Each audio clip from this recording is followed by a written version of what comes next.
Welcome back to the Compensation Coach, where we make compensation make sense.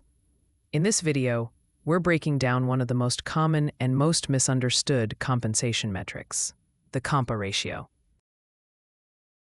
If you've heard this term before and thought it sounded complicated, don't worry. By the end of this video, you'll understand what a Compa-ratio is, why it's used, and how to interpret it. Let's start with the definition. A Compa-ratio compares an employee's current pay to the midpoint of their salary range. In simple terms, it tells you where someone's pay sits relative to the market-aligned midpoint for their role. Here's the basic idea. You take an employee's salary and divide it by the midpoint of the pay range. So if an employee earns $60,000 and the midpoint of their range is $75,000, their Compa-ratio is 80%. That 80% tells us the employee is paid below the midpoint of the range. Now let's talk about how to interpret Compa-ratios. A Compa-ratio of 100% means the employee is paid exactly at the midpoint. Below 100% generally indicates the employee is earlier in their role, still developing, or newer to the position.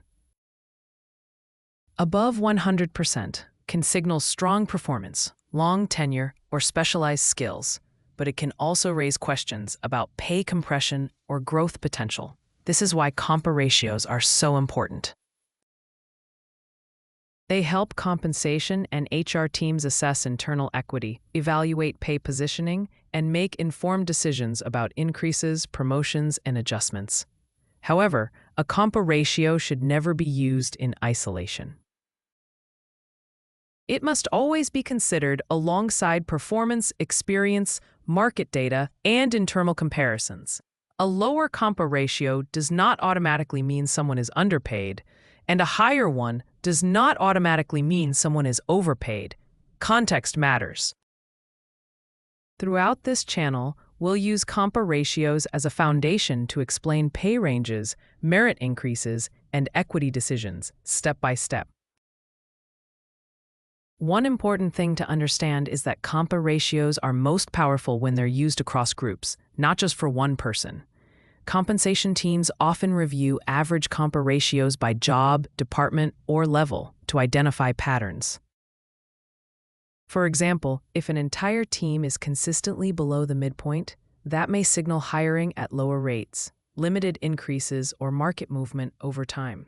On the other hand, groups with high Compa-ratios may indicate long tenure, strong performance history, or limited room for future growth within the range.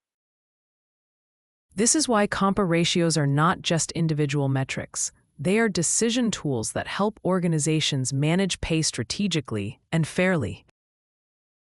If this explanation helped clarify Compa-ratios for you, make sure to subscribe. In the next video, we'll break down salary ranges and how minimums, midpoints, and maximums actually work together.